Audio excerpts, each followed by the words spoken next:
तो अगर हम आज के इस गहन विश्लेषण की बात करें तो एक छात्र की जिंदगी सच में किसी प्रेशर कुकर जैसी होती है। एक तरफ असाइनमेंट सबमिशन की सीटी बज रही होती है और दूसरी तरफ परीक्षाओं की तैयारी की आंच। बिल्कुल सही कहा। मतलब इतनी सारी डेडलाइंस के बीच फंसा कोई भी स्टूडेंट बस यही सोचता है कि थोड़ा सा और वक्त मिल जाए। हाँ, और इसी वक्त को कैसे मैनेज किया जाए, यही हमारा आज का मिशन है। हमारे पास इग्नू आरसी जयपुर के कुछ ताज़ा नोटिफिकेशंस हैं और शिक्षा का एक बहुत ज़रूरी आर्टिकल भी है। और इन सबको देखकर एक बहुत बड़ी राहत की खबर सामने आई है।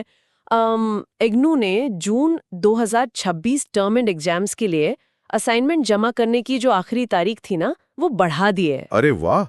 मतलब पहले जो डेडलाइन 30 अप्रैल थी, वो अब 31 मई 2026 हो गई है ना? हाँ, बिल्कुल, 31 मई। मतलब पूरे एक महीने का एक्स्ट्रा टाइम मिल गया है। ये तो सच में ऐसा है जैसे किसी फुटबॉल मैच में हारते हुए दल को अचानक से इंजरी टाइम मिल जाए। और मैंने उन नोटिफिकेशंस में देखा कि ये छूट सिर्फ एक कोर्स के लिए नहीं है। सही पकड़ा। ये सिर्फ ओडीएल यानी डिस्टेंस लर्निंग वालों के लिए नहीं है। इसमें ऑनलाइन, गोल और ईवीबीवी जैसे तमाम प्रोग्राम्स भी शामिल हैं। अच्छा। हाँ, और इसमें project report, field work journal, internship report सब कुछ कवर होता है। तो मतलब यूनिवर्सिटी ने हर तरह के स्टूडेंट्स को एक बड़ी मोहलत दी है। लेकिन एक बात है, इतना टाइम मिलने का मतलब ये तो नहीं कि आराम से बैठ जाएं। बिल्कुल नहीं, बल्कि इग्नू ने सबमिशन के जो कड़े नियम बनाए हैं ना, उन्हें सही से पूरा करने के लिए ही ये एक्स्ट्रा समय बहुत जरूरी है। हाँ, उन नियमों की बात करें तो आज के इस डिजिटल जमाने में वो थोड़े अजीब लगते हैं।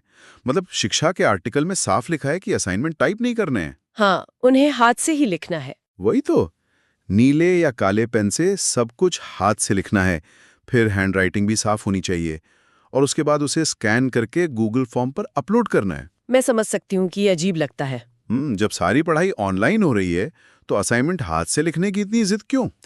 देखो, हाथ से लिखने का नियम सिर्फ कोई पुरानी परंपरा नहीं है। इसके पीछे ना एक बहुत ही ठोस विज्ञान है। अच्छा, वो कैसे? जब कोई इंसान अपने हाथों से लिखता है तो दिमाग हर शब्द को प्रोसेस करने के लिए मजबूर हो जाता है। इसे मनोविज्ञान में कॉग्निटिव इनकोडिंग कहते हैं। ओ, मतलब याद रखने में आसानी होती है। बिल्कुल।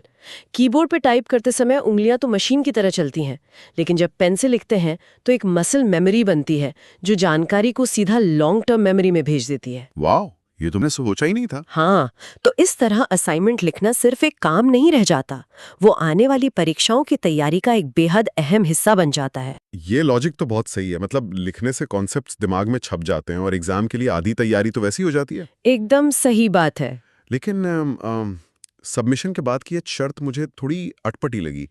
अगर असाइनमेंट को स्कैन करके सीधे गूगल फॉर्म पर अपलोड कर ही दिया है, तो फिर अपने पास एक हार्ड कॉपी संभाल कर रखने की क्या जरूरत है? वो इसलिए क्योंकि तकनीक पर हम पूरी तरह से भरोसा नहीं कर सकते। मतलब क्लाउड पर तो फाइल हमेशा सुरक्षित होनी चाहिए ना? कागज पर तो क्लाउड बहुत सुरक्षित लगता है, लेकिन सोचो जब हजारों छात्र एक साथ गूगल फॉर्म पर बड़ी बड़ी पीडीएफ फाइलें अपलोड करते हैं तो क्या होता है? सर्वर क्रैश हो सकता है। बिल्कुल। ऐसे में सर्वर क्रैश होना या फाइल के करप्ट हो जाने का खतरा हमेशा बना रहता है। अच्छा, तो ये एक बैकअप प्लान है। हाँ, अगर यूनिवर्सिटी के सिस्टम में कोई डेटा खो जाए तो बचाव का एकमात्र तरीका वो फिजिकल हार्ड कॉपी ही होती है। उसे सबूत के तौर पर दिखाया जा सकता है। समझ गया। मतलब वो हार्ड कॉपी एक तरह का बीमा है। तो अगर इस पूरी चर्चा को एक छात्र के नजरिए से समेटा जाए तो 31 मई की अंतिम तिथि का इंतजार करना तो एक बहुत बड़ी भूल होगी। बिल्कुल, आखिरी मिनट तक रुकने का कोई फायदा नहीं है। हाँ, इस इंजरी टाइम का असली फायदा तभी है जब असाइनमेंट का बोझ जल्दी से जल्दी खत्म कर दिया जाए, ताकि परीक्षाओं की तैयारी के लिए एक साफ और तनाव मुक्त रास्ता मिल सके। सही कहा।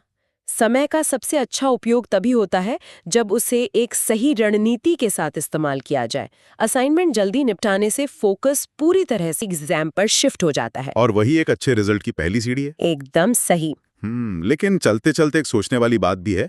जब कोई यूनिवर्सिटी इस तरह अचानक से डेडलाइन बढ़ाती है, तो क्या ये वास्तव में छात्रों के स्ट्रेस को कम करती है? या फिर ये केवल टालमटोल यानी प्रोक्रेस्टिनेशन को बढ़ावा देती है? बिल्कुल। शायद ये उस प्रेशर कुकर की सीटी को कुछ दिन के लिए रोक दे, लेकिन आखिर में परीक्षा की आंच तो कम नहीं होने वाली। ये सोचने का एक नया नजरिया है जिस पर जरूर विचार किया जाना चाहिए।